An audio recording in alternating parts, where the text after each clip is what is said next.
Hola, ¿qué tal? Bienvenidos nuevamente a mi canal. No olvides suscribirte y darle like.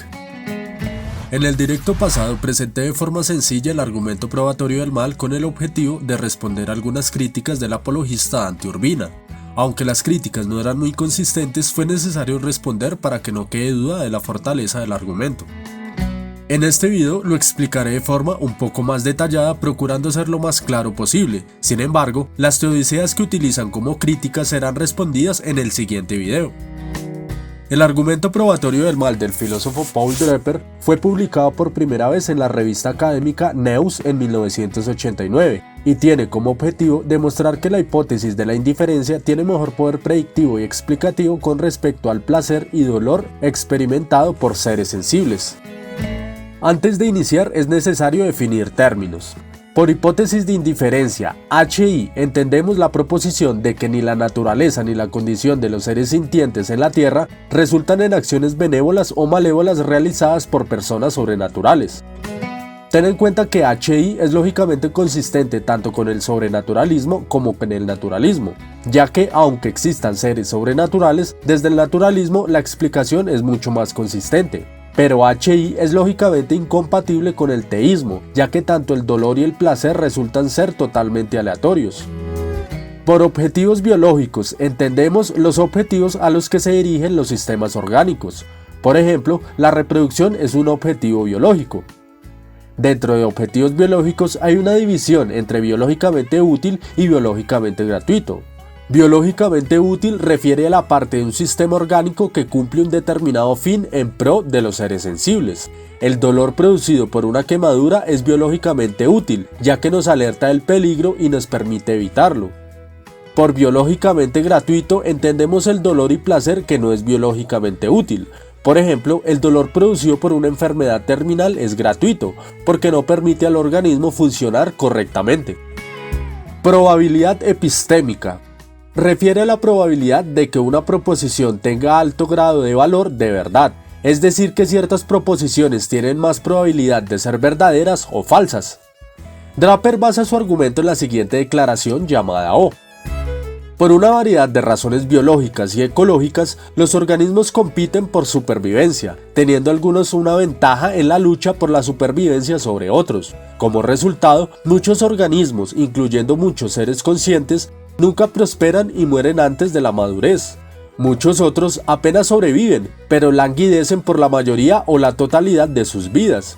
Y aquellos que alcanzan la madurez y prosperan durante gran parte de sus vidas, normalmente se consumen en la vejez. En el caso de los seres humanos y algunos animales no humanos, languideciendo o perdiendo vigor a menudo implica sufrimiento intenso o prolongado.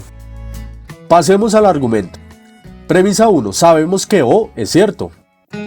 Premisa 2. El ateísmo tiene mucho más poder predictivo y explicativo respecto a O que el teísmo.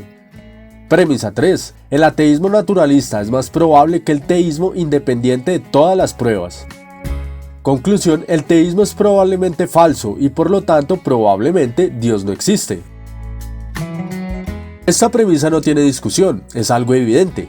Día a día presenciamos en la naturaleza placer y dolor en seres sensibles, desde nacimiento, relaciones sexuales, muertes, enfermedades, pérdida de vigor o padecimientos, etc. Cabe resaltar algo importante, esta declaración que Draper llama a O no tiene ningún tipo de implicación moral o subjetiva, sino solo aspectos biológicos. Imagina que hubo un homicidio en una casa. Un hombre fue brutalmente golpeado hasta que finalmente murió. Al llegar los investigadores se dan cuenta de que este hombre pertenecía a una banda criminal y en anteriores ocasiones los integrantes de otra banda lo habían tratado de matar de la misma forma. Al ver esto, los investigadores incluso antes de tomar huellas, revisar cámaras o hacer autopsia, pueden predecir que el culpable fue el integrante de otra banda criminal por motivos de lucha territorial. Y aunque todavía no hay una prueba definitiva, hay una alta probabilidad epistémica de que la hipótesis sea correcta. Teniendo claro lo anterior, cabe preguntar, ¿qué explica mejor el placer y el dolor biológico? Ten en cuenta lo siguiente, Draper hace una distinción entre agentes morales y agentes sensibles.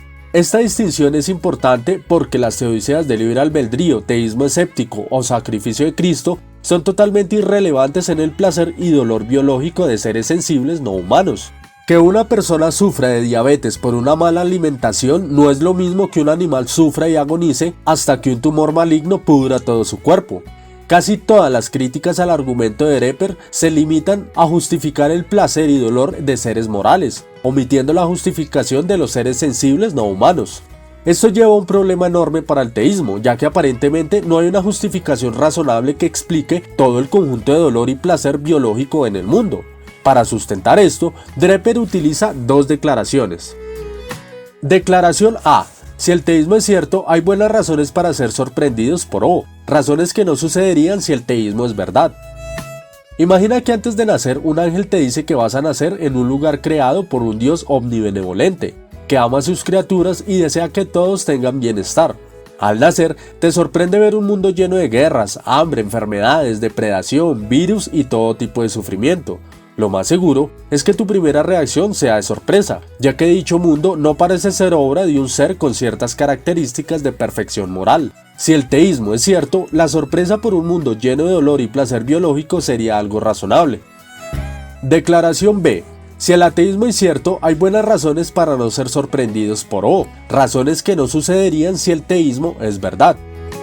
Imagina ahora que el ángel te dice que nacerás en un mundo inhóspito guiado por selección natural, donde el organismo biológico más fuerte se impone por su supervivencia extinguiendo a su competencia más débil. No hay designio sobrenatural o algún tipo de mandato divino, solo la naturaleza expresando el dolor y placer biológico de forma aleatoria.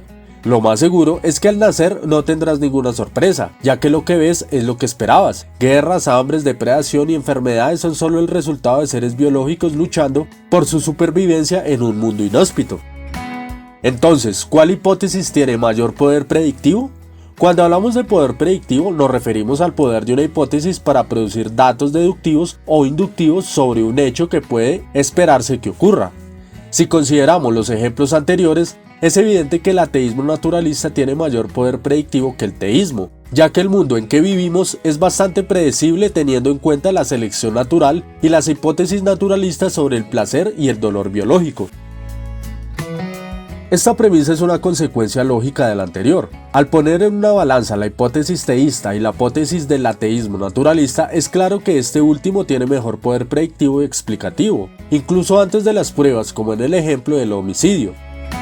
Como vimos, el teísmo está obligado a justificar tanto el placer y el dolor biológico de seres morales como de seres sensibles desde la omnibenevolencia divina, lo cual es sorprendente viendo el mundo en el que estamos, mientras que el ateísmo solo requiere justificarlo desde la teoría científica que cuenta con abrumadora evidencia. Analizando todo lo anterior, es más probable que Dios no exista. Bueno, hasta aquí el video de hoy, gracias por llegar hasta el final, no olvides suscribirte y darle like si te gustó. Hasta pronto.